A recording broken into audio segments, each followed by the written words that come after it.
So, welcome. New day, new broadcast, and today we don't have a theist, we have an atheist. Although Monday was an atheist as well. New day. Even if we had Jesus on, he still was an atheist, I think. Today we have someone I bumped into on Twitter and asked her if she wanted to come on, and she's new on Twitter and new as an atheist, as far as I know. Her name is Stephanie. Stephanie, welcome, and can you do a short introduction of yourself? Yes, thank you, Peter. I'm Stephanie. I'm a new atheist. I became atheist in September of this year. I'm 32 years old. I'm from Southern California. And I'm just happy to be here and looking forward to sharing my story. Okay. We did a short intake, and you already told me a few things, but an atheist since September, but you said it led up to this. Can you tell us a little bit how it led up to becoming an atheist? What were the first things that popped up?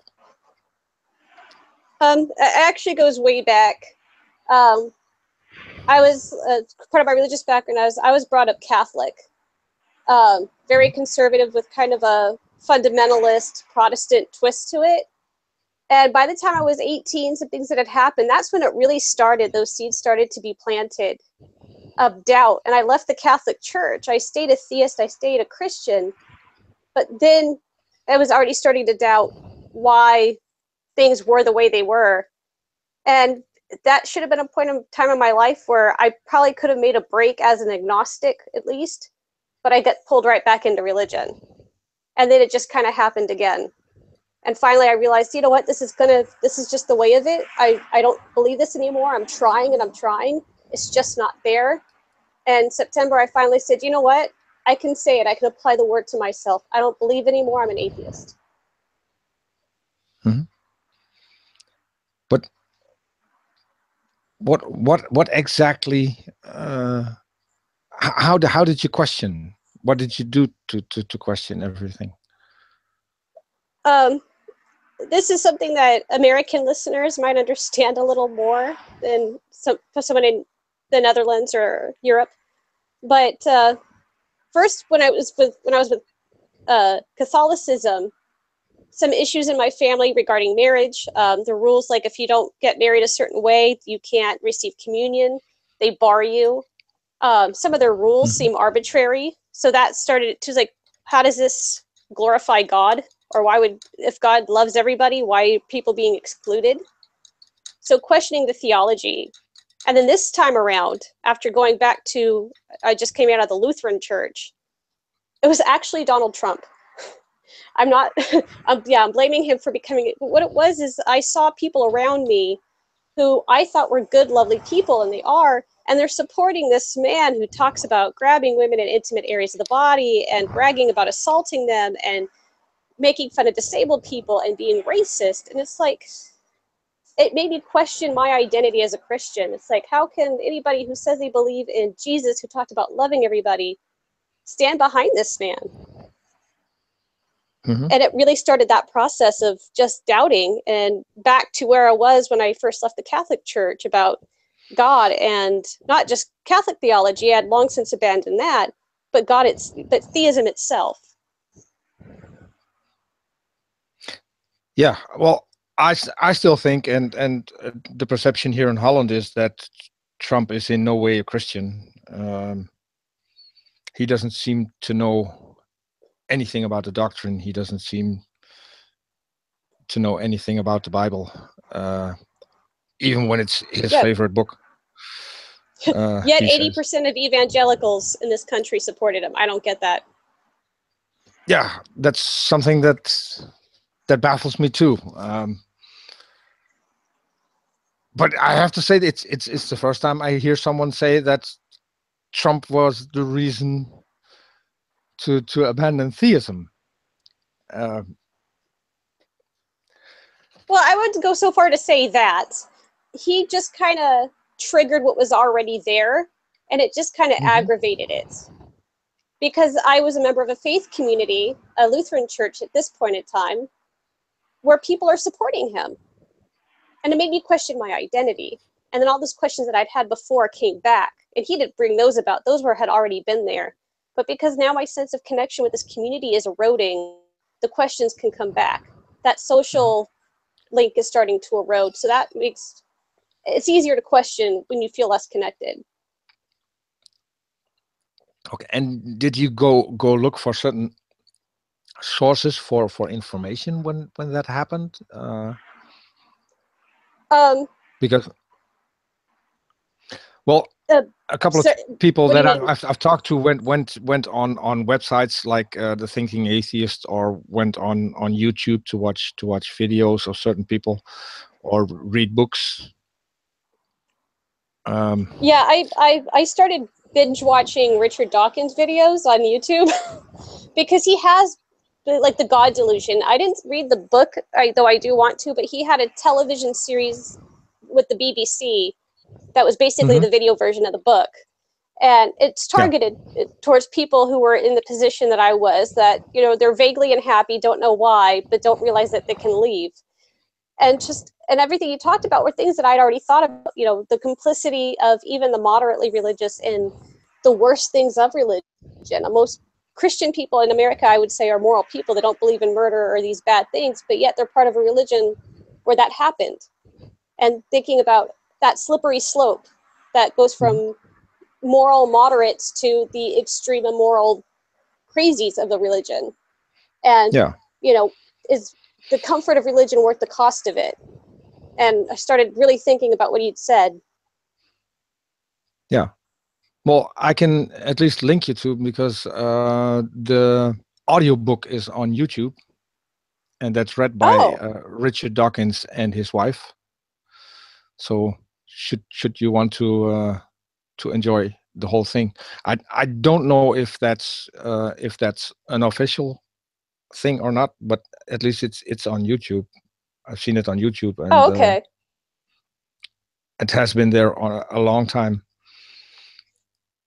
Well, I have to say I don't agree with Dawkins on everything, but I do think that the God Delusion, um, yeah, he had some great points in that. And in the video you saw, um, one of the things uh, that I always remembered was the trip to Lourdes, when he went there Yes, and asked questions. And if you then hear someone say, an official from the site say that from the time it became uh, a place for Christians to go to, I think 63 or 65 people were healed. I think it was 62 official. Yeah, I mean, or official 62 could healings. be, yeah, official healings. I Yeah, mean, and presumed other ones, but 62 actually documented. And he pointed out they were from things that the person probably would have recovered from on their own anyway. well, it's the number is lower than if it would have been by accident. Yeah, I yeah, mean, it's very low. yeah. So that's one of the things that I'll remember, I think, as long as I'm going to live. And so, but and that was the only thing that you did. Did you Uh, ever question the existence of God, and maybe question oh so yes, yes, I did directly? absolutely. Directly, yes. And I did that. That started when I was 18, 19, coming out of Catholicism.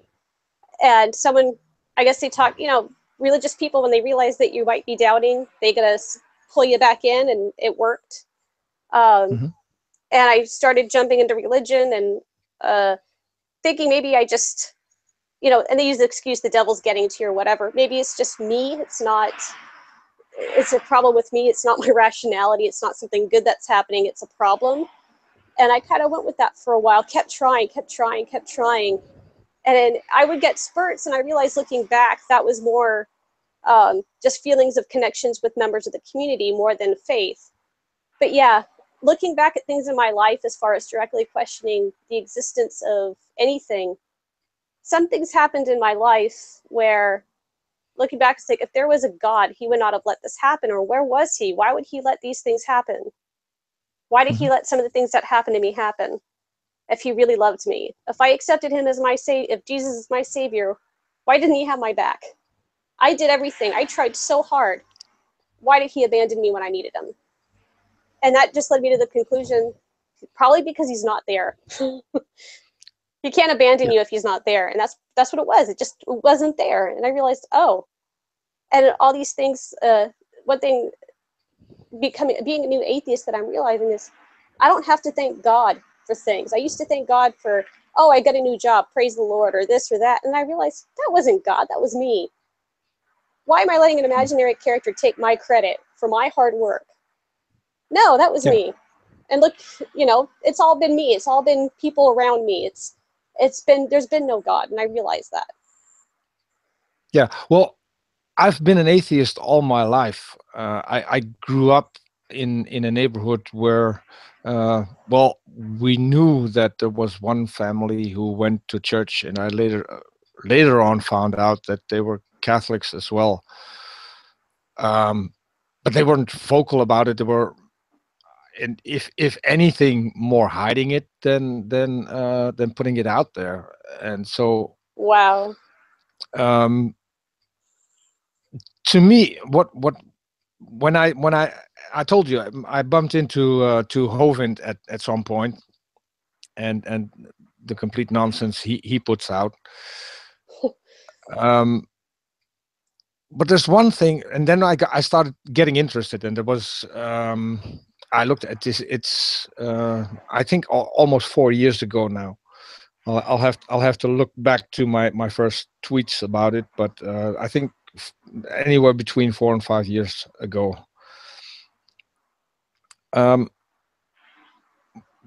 I found strange is that people thank God for the good things, but when bad things happen in life, then that's not God's responsibility, and that's something that I never got. I mean, yeah, if he's the one with the plan, and if he's the one that has planned out your life and already knows what's going to happen, then he's also responsible for the bad things that are happening, and no one seems to blame him for that. All the good comes from God, and all the bad things is just because people sin. And yeah, to me that's another ridiculous concept. Or free will, because when I was starting to really question that, where's God? How come I'm thanking him for that job that I got, but I'm not blaming him for the fact that my parents abused me or something like that? I talked to a pastor, one of my last pastors, is like, why did God let this happen to me? Why didn't he stop it or make it so they couldn't do it or something, or change the circumstance so that even if they chose to do it, they couldn't? And his explanation was, is God has a reason for everything to happen.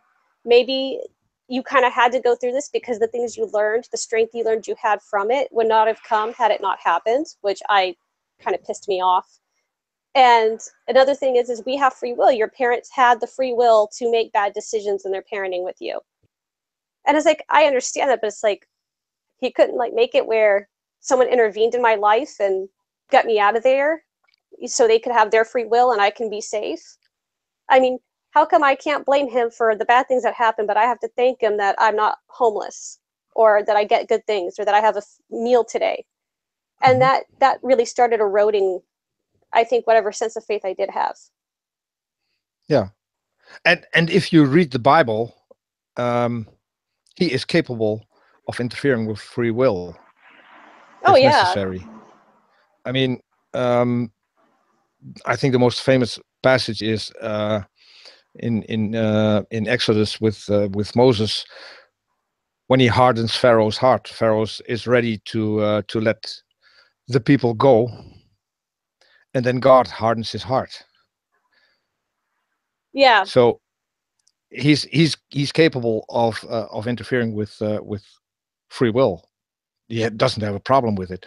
But if you read the Bible correctly, then free will is impossible, because if God has a plan and God is omniscient and he already knows the outcome, then you don't have the ability to change that plan or to change the outcome. It's yeah. You can't have free will.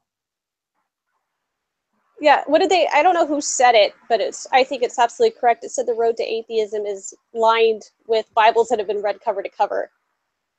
One thing Yes. that did lead to is I actually read the Bible, and I didn't just read what they told me to read in Bible study. You know, all that nice stuff like 1 Corinthians, love is gentle, love is kind, the nice parts of Scripture.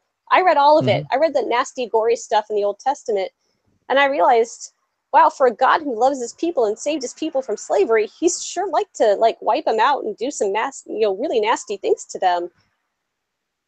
Yeah. How could that be a loving God? How can he do that to his own creation? Probably because this is a myth. Yeah, well, to me at least, the best example of that is the flood. Yeah. If you are omniscient and you are all powerful and you create human beings, knowing full well that the first two are going to sin and are going to be kicked out of the Garden of Eden, and then things go that bad that you'll have to drown every living thing on the planet, I mean, then it's clearly your fault, because you did something wrong in creating it all. Yeah. Because that's what you created. That's what you want to happen. Yeah. Then he starts the earth over again using incest. Again, the earth started twice, yes, according to the Bible, with incest. That's a really brilliant plan. Yes. Yes. Yeah. Well, and what's even nicer is that the first Egyptian pyramid was built while there were, if you take answers in Genesis population growth model, then they had 40 people to build the pyramid. So yeah, there are a lot of mistakes. If you read the Bible and you go and check on everything, it becomes clear fast that what the Bible says can't be true. And it's also riddled with contradictions. So and what you just mentioned, slavery, yeah, he saved those people from slavery, but in the Old Testament also he endorses slavery. He even hands you a loophole to enslave your own people, your fellow Jews. Oh, yeah. Yeah. So and to kill, yeah, I know I just saved you from slavery. Now go into Israel and kill and destroy all these cities and towns and knock down the walls of Jericho and murder everybody in there except the traitor and her family. Yeah, that's a real great God. Yeah, and there's another one which I often use when I go on Twitter, where he says, kill every man, woman, and child, but save for yourself the women, the ones who have not known. The women, children who have not lain with a man, or who have not known a man, depending on the Bible version you have at hand, and save those for yourselves. I mean, that's literally taking child sex slaves. I mean, there's no two ways about it. How can I have faith with all this stuff? I can't worship a God that would do all the things that we just described. And I realized that the inconsistencies in creation stories and logistics or one thing or another is like, this is just one really brutal, nasty mythology that is antiquated and has no application. Yeah. Well, but so you pretty much found out most yourself. Yeah. Except maybe for the God Delusion of Richard Dawkins, when the television show that you saw is only a very small part of what the book actually touches on, because it would be impossible to cover all that in Yeah. I don't know, it was, I think an hour, if I'm Yeah, I correct. think it's That an hour 45 or so. It was like 3 episodes or okay. something put together. Okay, then I have something, another video in mind. I thought it was just an hour, but yeah. So they couldn't cover that. I mean, the audiobook is, I think, over 11 hours, so that's impossible to cover in such a short video. But then you did most of the work yourself, Yes, and I that's think by the time I got to that video, and again, I don't agree wholesale with Richard Dawkins either, but he touched on points like the Lord's one that we referenced that I had already come to. I guess I just kind of needed to hear that voice of affirmation that I was not crazy, that I wasn't going down the wrong path, that my doubts weren't some product of the devil testing me or God testing me or the devil trying to lead me astray or whatever. No, this was a real thing going on, and I wasn't alone in it. And I think that was the good thing, that even though this is a man I'm never going to meet on a show that was recorded years before I watched it, I just needed to hear that my doubts were real. and now you touched on something else that I talked to a couple of um, atheists who have been religious. One of my co-hosts was actually a fundamentalist, uh, evangelist, street preacher at one time. What I hear most is that they struggle with the concept of hell. Oh Is that yeah. an issue with you as well? Wait, do you mean by that I still believe it, or that getting rid of it, or what do you mean by struggling? Well, I recently spoke to a guy on Twitter who's like me in his 50s, and he says there are times that I still wake up sweating and thinking, yeah, well, what if there is an hell and I'm going there because I no longer believe in God? Oh yeah. It's so for some that's a real issue that lingers on a long time. And do you have the same issues? Does that the idea pop up? Yeah, I'm working on working through that. But yeah, it's like there is that doubt that what if I'm wrong? And that's why Richard Dawkins answered that question really well. And I remember hearing that because I needed to hear it, because I was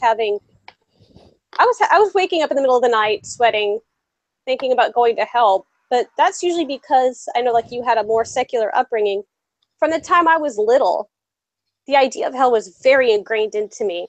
I remember nights when I was a child not being able to sleep because I was afraid that if I did, I'd die in my sleep and wake up in hell because I was a bad sinner. So it goes back that far. It's that deep seated.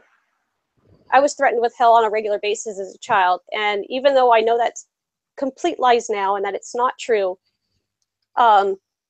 there's, when people talk about it, I still feel it in my stomach. It's like it tells me, wow, this is really deep seated. Yeah. That's how conditioned it is. Well, to me, it always has been. It's to me, it's child abuse. Oh yeah. If you're going to indoctrinate your children from a very early age to the concept of hell, then that's going to be very difficult to shed, and it's going to well, children have their imagination, And if that is what you teach children, children will have their own images of hell, and they will be growing up with those images.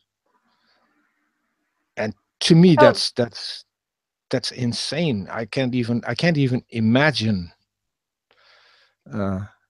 having had that. So yeah. yeah. Yeah, it's So amazing. It's like I could never do that to a child. yeah. So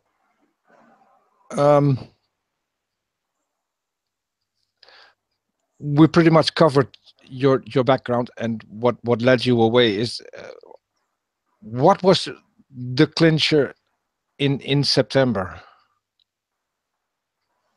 I that you finally said?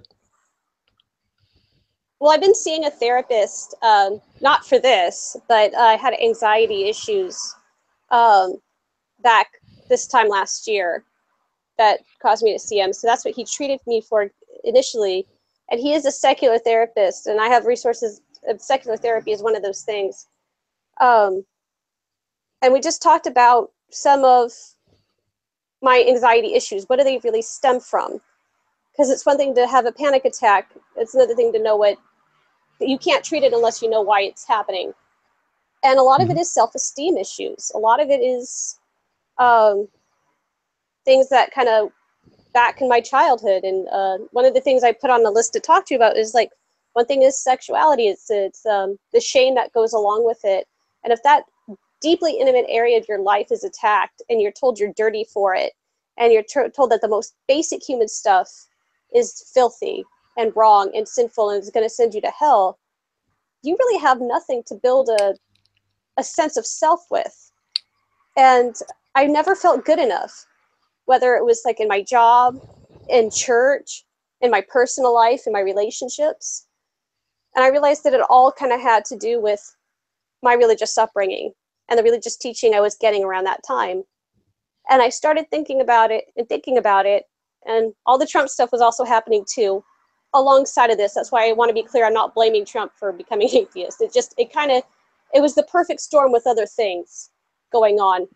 And I realized I've been having these doubts, and I'm torturing myself trying to be good at something I'll never ever be good at, because religion is a system that's designed for you to fail. Because if you do well, you might think that you can do well on your own, but if you fail, you have to constantly come back and get that affirmation, that fix, that forgiveness.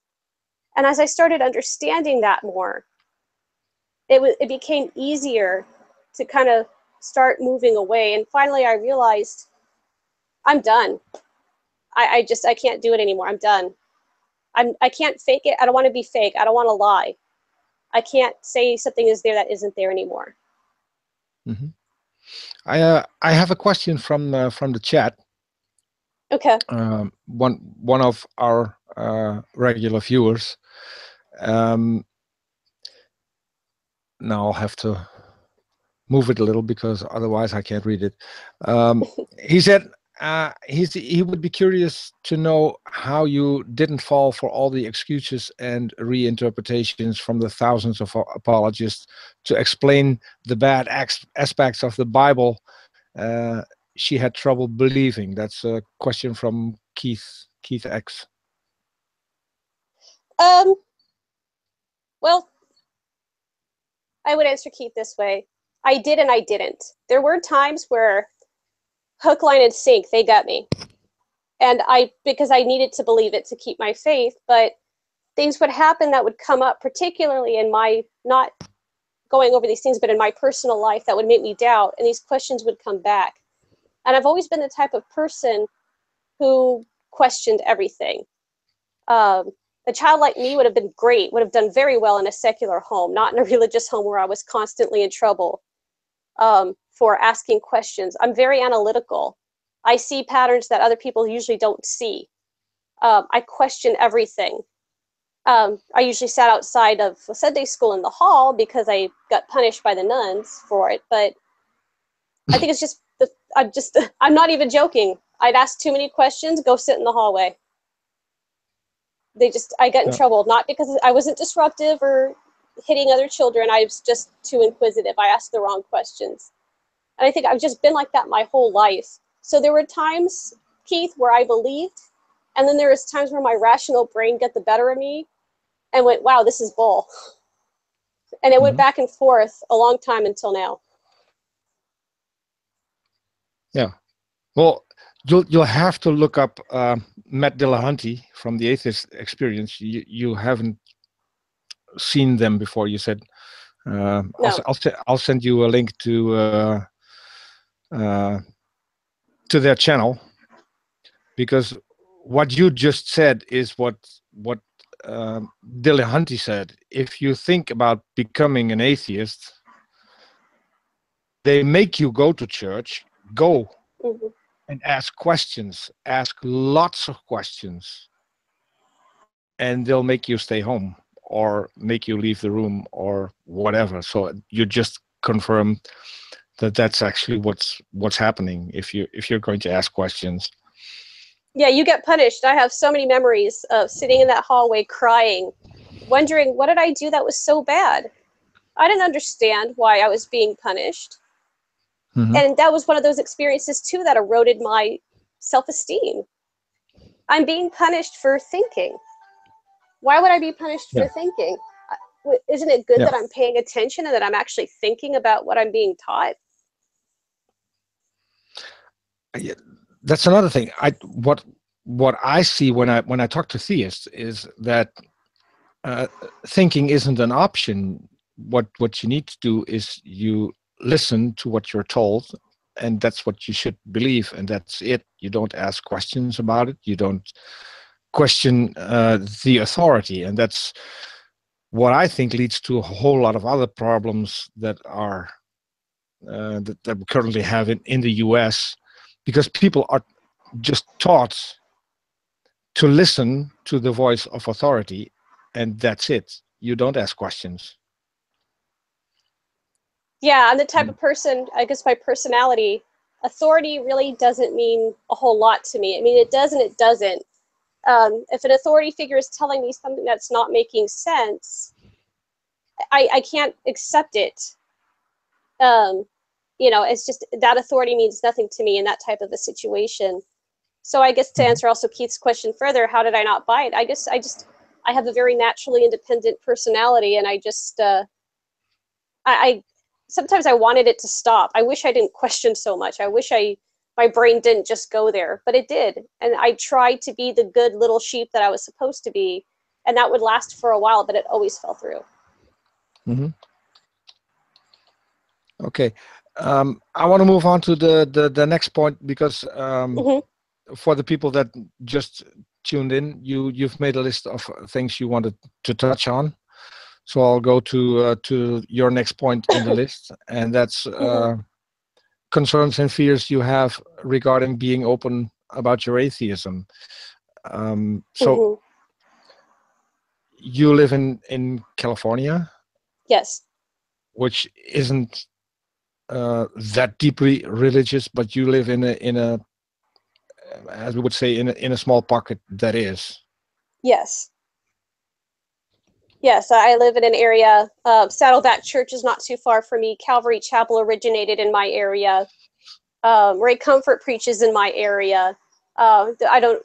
These names might not mean much to you, but to your American listeners, yeah, they know these things. Ray Comfort is top 3 of the list of people I want to talk to. So if you can get me in touch with him, that would be great. If you meet him. Yeah. Oh, I've actually, he was at Huntington Beach Pier, and that's a place where he's at a lot. A lot of his videos that you see at the beach are shot there. Yeah. And I happened to be there one day, and that's the first time I even knew who he was, and I watched him kind of in action. So I mean, that's the environment that I live in as far as religion goes. Okay. So the people around you are pretty much of the same stripe as he is? There's a kind of a mix. There is that stripe. There's the evangelical stripe, the fundamentalist stripe.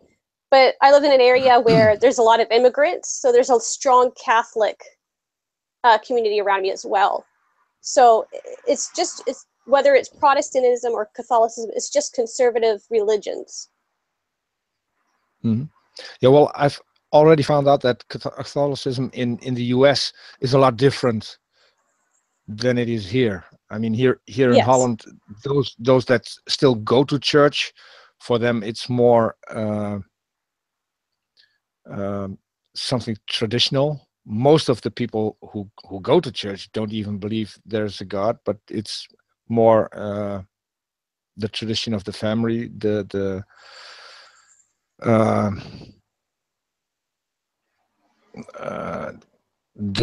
entire way of doing things in a Catholic church. It's actually the only church I've ever went to when there was a service.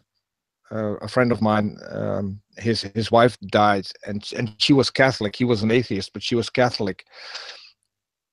So they did have a mass when she died, and that's the only one that I actually ever attended. And I have to say, it's for the people staying behind, it's comforting. I mean, there's a lot that goes into it that could be comforting for the ones left behind. So I'm not putting everything down, Yeah. I guess. But yeah, it also made me question that, well, if you have a God, then why do we have a woman who's in her 40s and has 2 children and had to die of cancer? I mean, that's, to me, that was not something. If there was a loving God, then he would have prevented that. Yeah, exactly. But when I always say that, the answer I get is, it's like an ant trying to understand how a television works. You're never going to do it. And that's how No. you're supposed to look at God. It's like, that's the most ridiculous thing. But here's the thing, the ant doesn't care about the television. So why am I going to care about a God who has some kind of complicated plan that involves hurting innocent people? Yeah. Yeah. But what fears do you have when you say you Fear? have fears regard? Yeah. Well, I don't have a secular community around me. So all the people I know, I've known through church, they're religious on their own. And it's gonna, as opposed to being in Europe where no one really cares, it seems like either way if you're a believer or not, it does matter here. So if people know that I don't believe, it's social suicide. You lose your friends, you lose your family. In some places you can lose your job. I'm not worried about that part of it. But just being very much alone and kind of ostracized by the only people I know. So what I'm trying to do right now is build up that support system in the secular community. So if that, well, it's not if, it's when that happens, I have something to fall back on. And it's just, you're just in the United States, if you're an atheist, you're evil. You're the devil incarnate. I mean, it's just all the bad things you can think about a person apply to atheists. No matter what you actually do. Okay. Our moderator Beach Price asks, would it be okay in those type of areas to say that you've lapsed? Lapsed? Yeah, I'm not sure. Maybe Beach can elaborate a little bit. I'm not sure what she means either. I'm looking. Yeah. She also mentioned that Unitarian Universalist and United Church are quite liberal, but Yes, they are. yet you'd still be in a liberal environment. But is it in your area? Is it because I've heard of places where, well, if you're an atheist, you're worse than a rapist, than a murderer, or yeah, you may as well just be a pedophile. I mean, even if you are the most nicest person ever, it doesn't matter. And that's If you in have that your A-worded, that's in your area yes, also. yes, because That must be horrible. yeah, it is, because my area of California, socially and politically, is more like the American South or Midwest.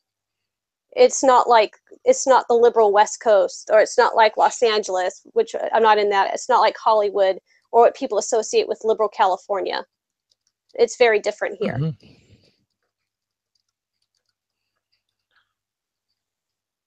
So that's really how they see. At least then I can see the fear and the concerns.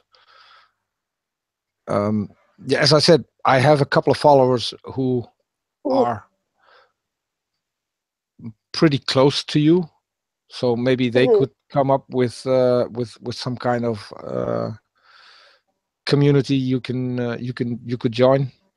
So I'll have a look around, and if people are listening to this at a later stage, and you're in the California near to the Los Angeles area, and you know of something, please put something in the comments so she can check it out.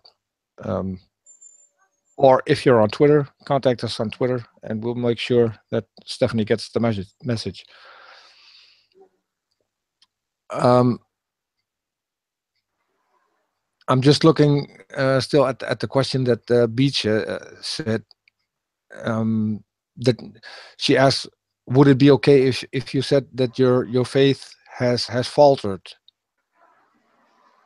Well, faltered. It's beyond faltered at this point. It's gone. It's gone. Yeah. Yes. It faltered before because it was on its way out, and I tried to hold it, but it's gone now. And your family and friends, do they know that you're an atheist? No. No one knows me. They don't. Yeah, the reason I started a Twitter account is because nobody knows me on there. No one from Facebook knows I'm on Twitter. So that gave me a little more freedom to be expressive and to find you and for you to find me. Oh, but no, my friends don't know. My family doesn't know. Really, a couple of people know, but they're not going to talk to anybody. So no one really knows. And how is that? It's not a good. If your own family. It's not a good feeling. I don't like. I mean, I'm not lying because nobody's asking, but I can't even tell my own family. But then again, I have that's a whole other topic. I have a whole bunch of family of origin issues anyway. But the fact that I can't even tell them, it hurts, and I feel inauthentic. I don't like hiding. I don't like keeping secrets, and I feel I have to here. Yeah, but it must be incredibly tough that you can't even tell your own family. Do you think they would treat you different if they knew? They wouldn't talk to me. It'd be like I died. Is it that bad? Mm-hmm. Wow. And for your listeners who don't know, I seriously considered taking a pseudonym. That's how bad it was. But I realized, you know what, I'm here to talk to hopefully maybe someone in my position. Hopefully one of your listeners is listening to this and goes, wow, I understand what she's saying. And I realize that if I'm hiding behind a pseudonym too, I'm perpetuating the problem. But yeah, it's a slow process. I intend to do it. I'm not going to never ever tell them. But I'm just trying to get on my feet more emotionally so I'm ready to do it so I can handle what I know will happen. Yeah, I think you at least should have some sort of social life that should everything fall away, that you at least have something to fall back on, because yeah, and that's what I'm trying to do. Well, at least Twitter will help you with that. If you make sure that people know roughly where you are. Yeah, they can. I don't want to put it out there, but if they want to direct message me, I don't mind saying it that way. So if they want to DM me and see where I'm actually at, I'll talk about it there. Okay. But I'll have to say, be careful who you DM it to. Check out the people first, because Oh, of course, yeah. I know there's a lot of people who are probably just because I know not everybody you've talked to, not everybody who listens is sympathetic. So of course, be very careful. Mhm. Okay, so we come to the next topic, and I already said that I myself was a little bit uncomfortable, and I had hoped that Charis would join us for this one, but you said you didn't have a problem with it, so um, I don't have a problem with it myself. But well, we don't know each other that well, and then talking about Yeah. a topic like this, so. But you said sexuality, shame issues stemming from religion, sense of confusion regarding who you are as a sexual being. Can you Yes. tell us a Okay. little bit more about that? Yes, and for the listeners who might be getting squeamish with this, I'm not going to get icky. Um, one of the things that I just wanted to make it there. It's not going to get weird. But one of the resources that I used to also help me get out of religion that kind of overlapped into this topic were books by Dr. Darrel Ray. And I don't know if you know who he is, or any of the atheist listeners know who he is. He's popular. He wrote books about one called The God Virus, which about how religion affects everything, and another called Sex and God, how religion and sexuality intersect. And so that's kind of where I'm going with that. The thing about sexuality is that it's the most intimate thing in your life. I mean, who you are when you're alone, or alone with somebody who means the world to you. And religion has so many rules regarding it. How you're supposed, maybe not where you're from, or probably not where you're from at all, but America is very puritanical. There's very strict rules about how you're supposed to go about dating, how you're supposed to go about having sexual experiences, what you can and can't do, what you shouldn't do, marriage, divorce, one thing or another. And that's a big hook for religion to have in you.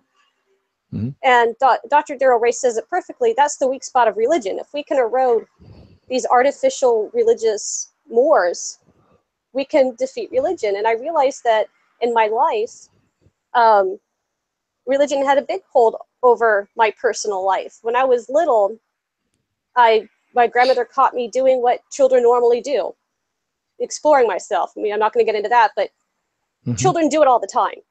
And my grandmother caught me, and that led me to be screamed at. Do you know what you're doing? You're going to make Jesus cry.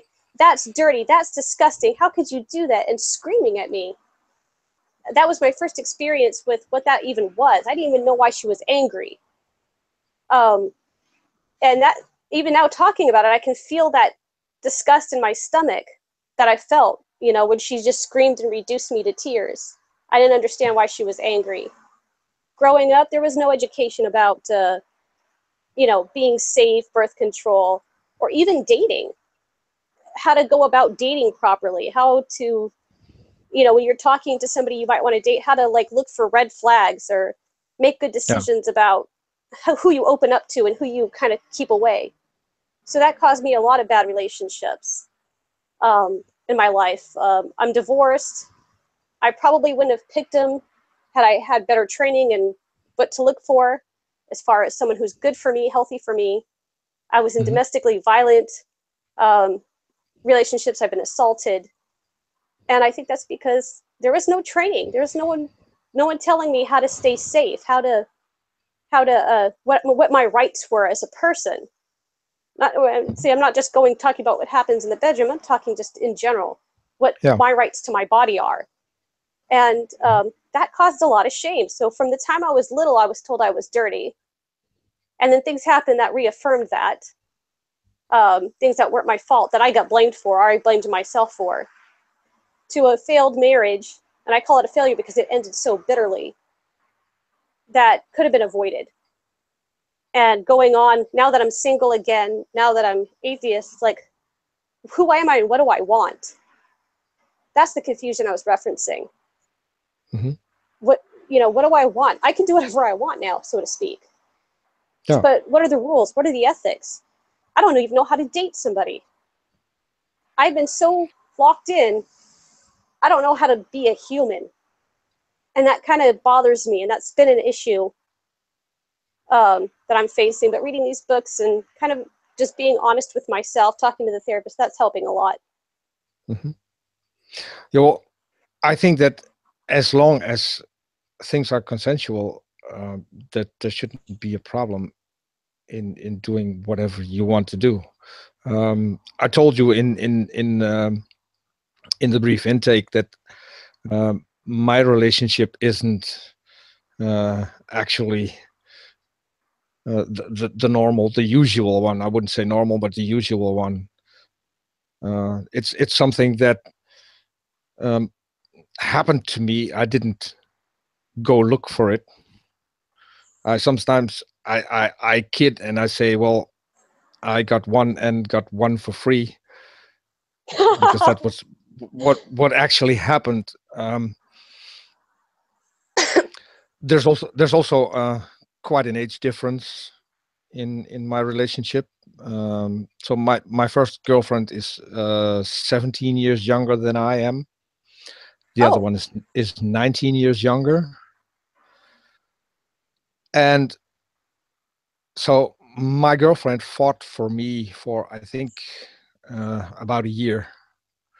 And I held that off because I was afraid that the age difference would be a problem in the long run. Yeah, and she tried to convince me that that wouldn't be an issue, and it hasn't been so far. But then when we were together for about a year, we had been experimenting a bit, as it were, and she had a girl who was willing to join us.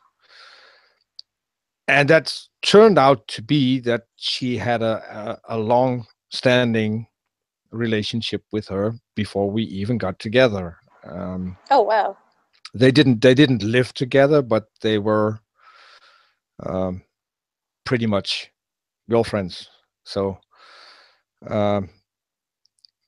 she later joined us, and now we live together, and that's working out. We all have our own lives, and we have one thing in common, and that works. Surprisingly, could have been different, but yeah, it works. And that's what I meant to say, is that if it's consensual, then there shouldn't be a problem. I mean, different people have different needs, and that shouldn't be an issue. And that's also one of the things that I think religion has completely wrong, because yeah, they will dictate to you who you are going to go to bed with and exactly what you're going to do there. And to me, that's something that I would never agree to, because that should be your own choice. yeah. But when you've grown up with all these kind of artificial rules, like let's say I meet somebody and I like him, and I've spent time to know that he's a decent person and that I'll be safe with them, and he's like, hey, why don't we go to my place or get a room? And my body's like, or my mind's like, yeah, I'd like that. But there's that little voice in the back of my head saying, you know better than that. That's bad. That's wrong. And even now that I've rejected the structure that it comes from, I still have to get rid of that voice. It's still there. And it's kind of hard when, now there's this dissonance where I know the religious rules are BS. And I know that that they were put down by religion. As long as I'm safe, he's safe, we're honest, and we're consensual, it should be fine. But there's still that nagging sense that I'm doing something wrong. And that's really hard to deal with. But what if there's a nagging voice that says you're doing something wrong? What are you doing wrong? Well, it's the religious training. We're not married. You're not supposed to do that. You can't do that till you get married. So, just all the rules religion puts around that area of your life. Yeah, and I would say if you once you're married, you're stuck with it. And if that part of the relationship doesn't work, then you have a difficult Yep. way to get out of it. So Yep. that's something you should definitely explore before getting married, Oh so yeah. that you at least know what you're getting yourself into. I mean, that's part of that's a huge part of the relationship. If everything's okay, if you're a match, at least, Yeah. it at least is a huge part of the loving part in a relationship. I think, at least to me, it is. So I Yes. just I might be projecting here, but I think it's an important part, and that's what you should know up front, if that's going to work or not, because that's most likely going to destroy a relationship if that part isn't working. Oh yeah. Or people will stay in the relationship out of some sense of duty, and then they're just miserable. And I wouldn't want to live that way. Yes, and also when it comes to religious doctrine, the woman pretty much is, well, there are no two ways about it. She's the property of the man, and he can do with her as he pleases. And that's also a thing that uh, I object to, because that's not how it works. I think it's egalitarian. The needs of both need to be met equally, and their dignity respected equally.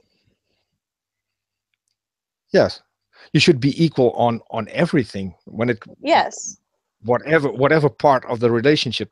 But I think especially in your sex life, because there are days when you just don't feel like it, and then no one has the right to demand from you. And that's something that I find one of the most disgusting things uh, in religious teachings, whether it's in Christianity or it's in Islam. They both have that, and that's something that that disgusts me. Oh yeah, it's funny you should mention that, because there was a time when I was married where it seems like we always had different schedules as far as that went. But anyways, it was his turn to want it, my turn to not care for it, or I wasn't feeling well. And he talks to our pastor about it, and and the pastor has this conversation to me about biblical. How did he put it? Dying to yourself. You die to yourself to make your husband happy. So basically, have sex when you don't want to. And I'm like, are you serious? Like, that sounds horrible. He goes, well, it's not bad. It's not like it's prostitution. And my response, which pissed him off, was, no, it's worse than prostitution. At least she gets paid and gets to leave. He Yeah. didn't appreciate that response too much, but that was kind of how I thought about it. Is like, that's slavery. Hmm. Yeah, and the fact that he brings someone in to convince you that that's the way to do it. Um, Yeah, yeah. That was one of those experiences that started chipping away at my religion. mhm. Well, I'll send you another link. Karis probably couldn't make it today. Another thing why I would have liked to have her here as well. Go look on our channel. I'll send you Okay. the link. Before Karis joined, we had a conversation, and she had it, I think, in the roughest version, so she could relate. I'll ask Karis to approach you through the channel account. Should you have questions about that? Okay. Um, um, is there anything more on this topic that you say you wanted That was to probably cover? that was about it. Okay. Because I know that is an area, especially people leaving religion or in religion, that is affected. I thought it was important to at least touch on it. Hmm. Okay. Um, then we come to resources that have helped you. We've covered a few, I think. Yeah, I wanted to be a little specific about some of them, because I made a promise to someone that I would. One thing that has helped me is recoveringfromreligion.org. It was founded partially by Dr. Darrel Ray. I've mentioned him before, but it's a really great resource for people who are in this process of questioning their beliefs. Now, just to be clear, they're not trying to convert you or deconvert you. They're not there to make up your mind, but they're a shoulder to lean on as you make your own decision. So that's recoveringfromreligion.org. Once you get on that website, there's a peer support number. If you can talk to somebody, they can set you up. If there's a local group, they can find you that. I mentioned having a therapist. Now, it wasn't through here that I found him, but it's seculartherapy.org. It's also through Recovering from Religion. If there's somebody out there who's listening who needs a therapist, but they don't want to be sent back to church by the therapist, this is a great resource. All of this I'm talking about is free. So that's seculartherapy.org. These therapists have to go through a screening process to prove that they're secular and that they use evidence-based treatment. So you're not going to get someone who's going to say that they're secular and then all of a sudden want to talk about your chakras. They are secular. Those were the big ones I wanted to touch on because they have helped. Those volunteers are great. I don't know how many times I was upset or thinking about something. I called them up crying. They were wonderful. They gave me resources that were specific to what I was talking about, and it was great. So this is the one, they say they're the ones that help you out. So if anybody's listening and they're questioning, recoveringfromreligion.org. The second one, seculartherapy.org. I'm looking it up as we speak. Do they have opportunities all over the US, or are they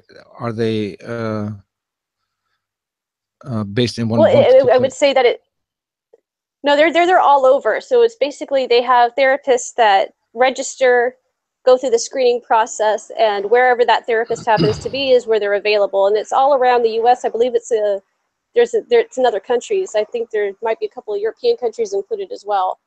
So they need to get more therapists. So if the therapist is hearing that's secular, consider getting through this. People are looking for you. But yeah, it's as far as they can get. Okay, I'll link both in the description later. Okay. The reason I asked is because at the moment I have someone reaching out from the Midwest who is looking for a therapist. She went to one who was extremely religious and basically just told her that she needed Jesus and that would help her with her problems. And that's why this was started, because of those types of therapists. Yeah. Okay. And the other one, Recovering from Religion. Religion.org. .org. I also have that one pulled up. Yes. And you mentioned a name, and I'm terrible with names, so my apologies that I didn't get that already. The guy who started Recovering from Religion, his name was? Dr. Darrel Ray. And he wrote 2 of the books that I referenced earlier. Okay. And does he have a personal website or just the Recovering from Religion website? I think he has a book called The God Virus, and I believe he has an email through that, thegodvirus.net, I believe. And he is on Twitter. Okay. I can't remember his header or his tag. But if you put in Darrel W. Ray, you'll find him. Or if you can look or just Google him, you'll find ways to get a hold of him. I haven't heard the name before, but I'll make sure to check up on him. But you spoke to him personally, you said? Yeah, because I read the books, and there was I was actually through social media that I found him. I'd have a question or two or something about the content of what he was writing, or I actually wrote him to thank him for having this at all. And so it was just a few interactions where I did get a chance to speak with him, or through social media. Mm-hmm. Okay. Well, I'll leave him a question for maybe coming on our channel. So Yeah, who that would knows? be great. I think your listeners would very much enjoy him. Yeah, I'll check him out, and yeah, as I said, we'll see what happens. So far, most of the people that I've asked have actually agreed to come on. So we'll see what happens. Yeah. Okay, so next point you wanted to touch on: changes in your perception of the world or the meaning in life, sense of purpose, understanding of death in absence of religion. Yes, because one reason I avoided becoming or admitting to myself that I'm an atheist was I was always told that atheists are living an empty life. They have nothing to live for. They're just empty, or they're hedonists. They're just living for, gluttony or lust or whatever, just whatever sensory pleasures they can have this life, because they're just there to crash it out or whatever. And I found that that's actually not true, obviously. But I've actually have found that my life is richer in meaning now that I'm pushing away from religion, because when you're religious, you're just kind of suffering through this life to get to the next life. And that's a horrible way to live. But when you realize that death is that hard stop, there's nothing after. Once you're dead, it's game over. I find that it's a challenge to me to find meaning in this life and to create meaning. There is no, okay, you're born and this is what the meaning of life is, now go live it. You have to make it for yourself. And what a wonderful privilege that is, because everybody's different. And to find something that works for you, and of course, at least for me, I can imagine living a life that I choose and being happy without helping others. So I actually find that life has become richer now that I'm rejecting religion. Yeah, well, the one question that always pops up is that atheists don't have a purpose. I would say that a theist doesn't have a purpose. The only purpose is to serve God, and that's it. And no one in the world will benefit from that in any way if you serve God. As an atheist, you can make your own purpose. So you can choose Yes. to help people. You can choose to reach out. You can choose to whatever you want to do.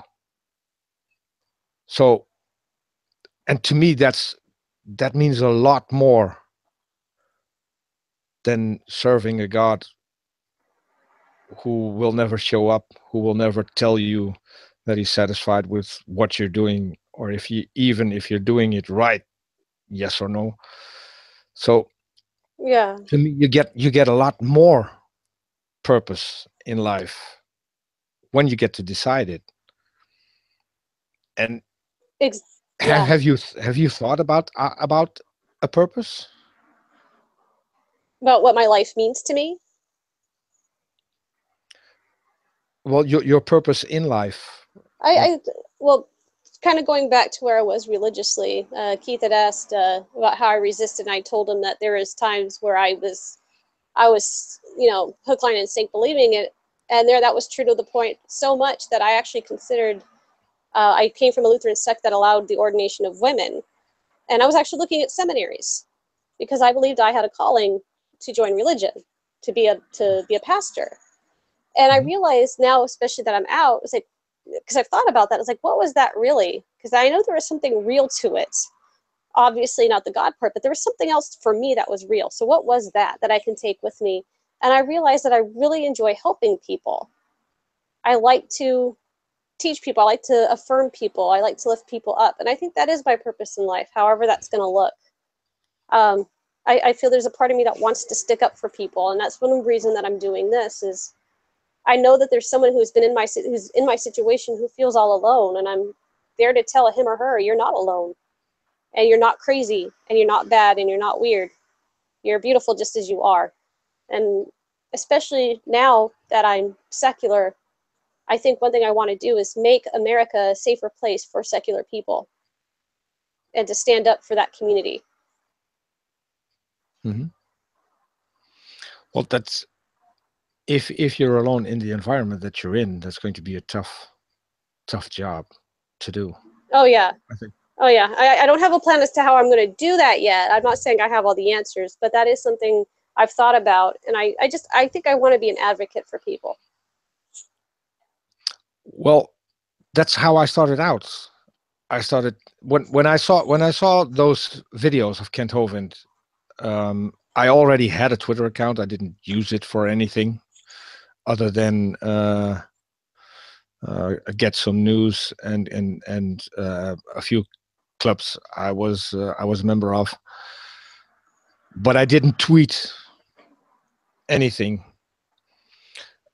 So that's when I thought, well, I'm going to do something about it because this is ridiculous, and that's where I changed the name to at GonnaGoForIt, because Yeah. I was going to go for it literally, and that was to me at that point the only name I could come up with,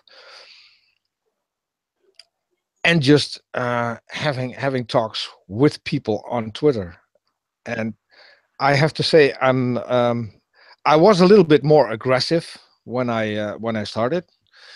I've mellowed down a little bit, I think, since Charis has joined my channel.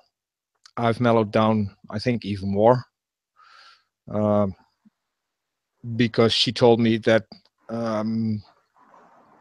she was one of my first followers, I think, at least one of the early followers. And she told me, well, what I'm doing is I'm doing damage control. When you talk to a theist, Yeah. and you're done with them, then I go over there and tell them that's not all that bad, and not all atheists are this harsh. And so we've had long discussions. I think we've had discussions for 7-8 hours straight, because she came from a very fundamentalist background, something that I could never imagine how that is, how that feels, how they think. So I've learned a tremendous amount from Charis already, and I'm still learning every time I talk to her. When we have a stream with a theist, we usually talk afterwards and flesh out the whole conversation we just had. So as I said, I'm still learning, but I'm also I always said, if I get one person to think, then what I do on Twitter and what I later started doing on YouTube is paid in full. And I recently got that tweet from someone that I've actually changed their life and made them think, and made them make. They already were at a point where they didn't believe in a God, or were doubting to the maximum, I say. And my Twitter account and our YouTube videos was what did it and made their life better. So to me, that was an incredible emotional moment to have that first tweet. Yeah. And at the moment, I'm helping a girl from the Midwest who's struggling. That's immensely difficult because She can't be on Twitter anymore because her family found out about her Twitter account and made her delete the account. Yeah. So I think you can do a lot. You can talk to people, and if you do it in a decent way, in a civil way, you don't have to fight Yes. people. You also don't have to convince them. The only thing you can do is make them think. Exactly. And there's a go ahead. Yeah, if they're going to walk away from religion, it's something that they themselves have to do. Right. It's not something that you can order them to do. They have to make that decision for themselves. But you can help. Right. And Yeah. you can do that. You can do that on Twitter as well as you can do it on YouTube. And I've actually made friends with a couple of people, also with a couple of theists who are still theists. But you can become friends, and you can still have your little fights, I think. But yeah. others can benefit from that as well, I think. Yeah, well, there's a stereotype here that atheists are angry, they're condescending, they think they're better than you because they, whatever. And I want to show that that's just not true. Well, that's what we try to prevent on our channel, at least the angry part. Even when countered with anger, we stay calm and we keep our heads together. Yeah. Because I think it's needed that people know that atheists aren't the angry people, and aren't of the devil. Yeah, we don't eat whoever he is. babies. Yeah. Well, only on Sunday. Yeah. Oh, yeah. I didn't get that memo yet. Okay, got to start doing that. Yeah, well, that's the ridiculous part, I think. Yes. I don't even know where that comes from. That people actually think. Well, I think I might know. We will have soon the head of the Satanic Temple, I think it is. He has confirmed that he'll look at this schedule and come on our channel. So I think he might be able to help us where the eating baby parts came from. Yeah, but even so that would be associated with Satanism, not atheism. Yeah. That's I don't know if you ever heard of him, Lucien Greaves. No. Well, he has made Fox News a couple of times. Oh, I bet. I've seen a couple of interviews where he left the interviewer staring in the camera like a deer in the headlights. So that should be a good talk. I think he seems like a very, very good guy, and it's also the work they do is not what Christians actually think that they're doing. So that should be a good talk as well. Oh yeah.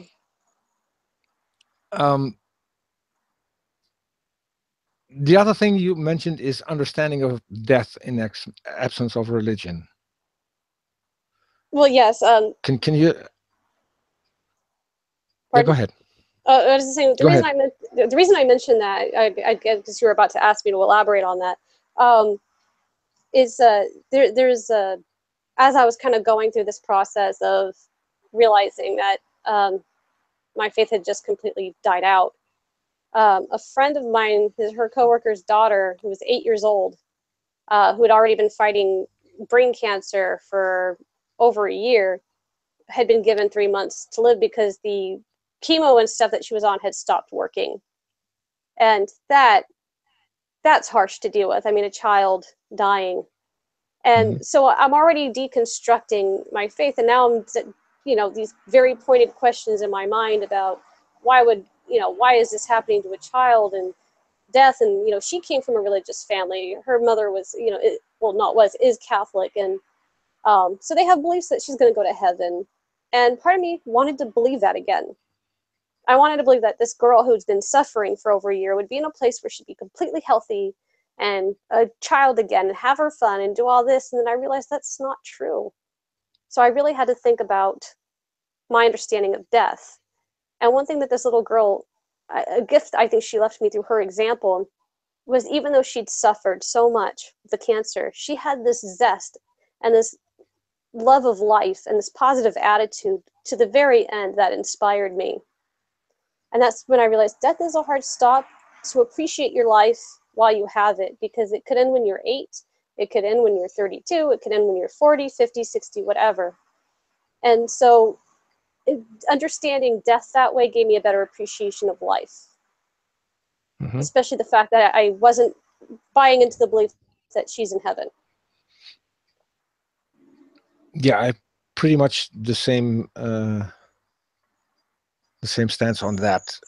I've lost a couple of friends to cancer. One dear friend quite recently. One of them was for a long time my best friend. And when that happened, I just, from that point on, I was determined. I'm going to live every single day as if it's the last day of my life, because I want to live it to the max, and I want to do the things that I want to do. And I think that should be your attitude in life. Just live every day as if it's your last. Make the best of it, because this is the one shot you're going to get. So make the maximum of it. Yes. Because you never know. There's no plan. You know, life doesn't care what your plans are. It's like life isn't conscious the way we are.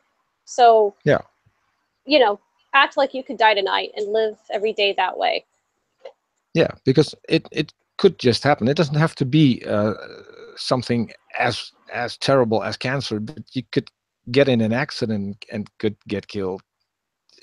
People get killed in traffic every single day, and there's no reason for that. It's just an accident that happens, and there are different reasons for accidents to happen. So I think that's important to know. So we're coming to the last point. Moving forward, what you're hoping to do next? Well, right now I'm just kind of just what we just talked about, living life to the max and defining what that means for me. Like, what does Stephanie's life look like when it's the way she wants it? Obviously, nothing's going to be perfect. There's going to be setbacks. There's going to be disappointments. But what do I want in my life? We talked about sexuality. What I want in my relationships. What I want in my friendships. What do I want to do? So I'm thinking about all these different things. I'm working on my personal issues. I'm thinking about going back to school. Now that I have, I think, a better value of education, it's not the devil anymore. I already have a bachelor's going for my master's to do something that will help people more. And also, as I become more on my feet in the secular community, becoming a voice for it. Because I'm so grateful for the work that you're doing and that Dr. Ray is doing and that Dillahunty has done, and just all these people that give the voice to the people like me that tell me that I'm not alone and normalize the experience, especially for Americans, of being non-religious. And just, I want to pay forward so much that I've gotten out of all of this. Okay. So let's say you already said that you don't know of any atheist communities around you. Let's say people step forward. You could start an atheist community, I think. Yes. Yeah, I do want to, because like I mentioned, recovering from religion. If you look on their site, Unfortunately, there's not one in my area, but they do have in-person groups throughout the country. So I think when I'm work out some more of my personal issues and I feel, psychologically healthy enough to do this, or strong or resilient enough, I would like to start a group of people coming out of religion and paying forward what recovering from religion has done for me. So that's another thing I would want to do, as well as joining maybe another social group outside of that. Mm-hmm. Okay, but you said you wanted to become a voice. Do you have anything in mind what you would want to do?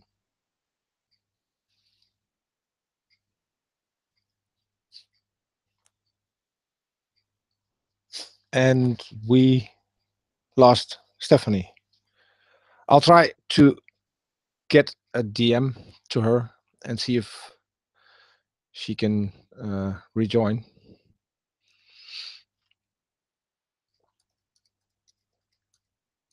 Because I think we were going to the end. Just a minute. Something I can't do is type in English and talk in English at the same time, because it still is my third language.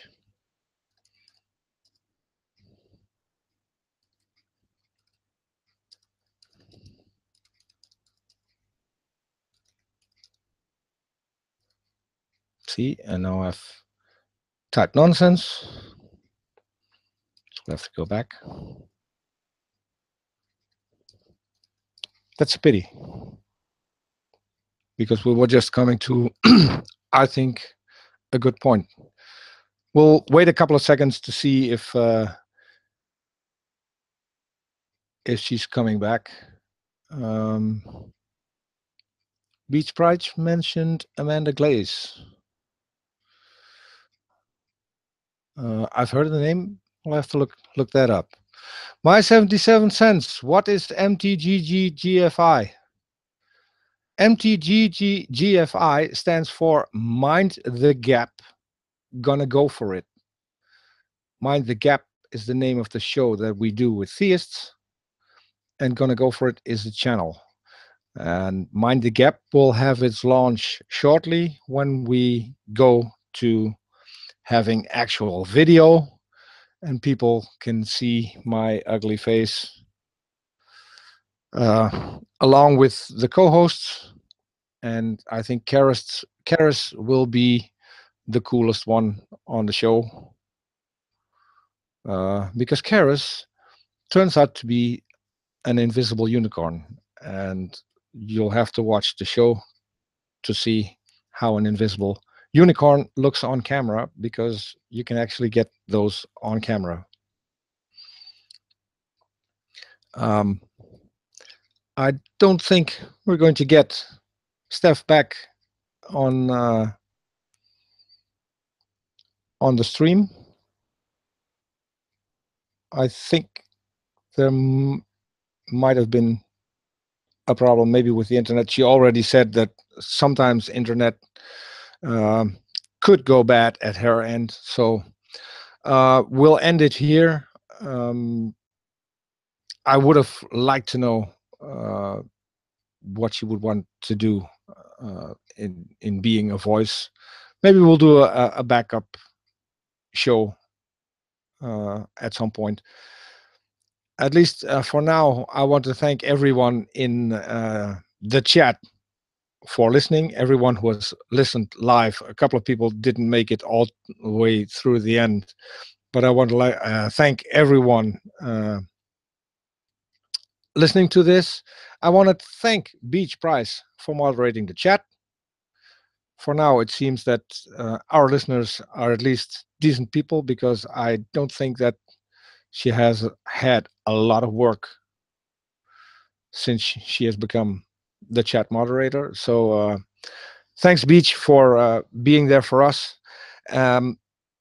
If you haven't subscribed yet, please subscribe and click the little bell and get every notification.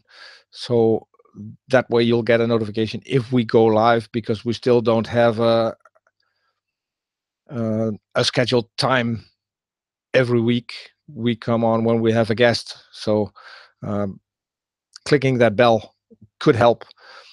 Thanks, everyone. See you all next time. We have a couple of people still lined up. I don't have dates and times for everyone yet, but follow at gonnagoForIt on Twitter or at mtgggfi, which is the channel account, and you'll know when we go live. See you all next time. Bye-bye.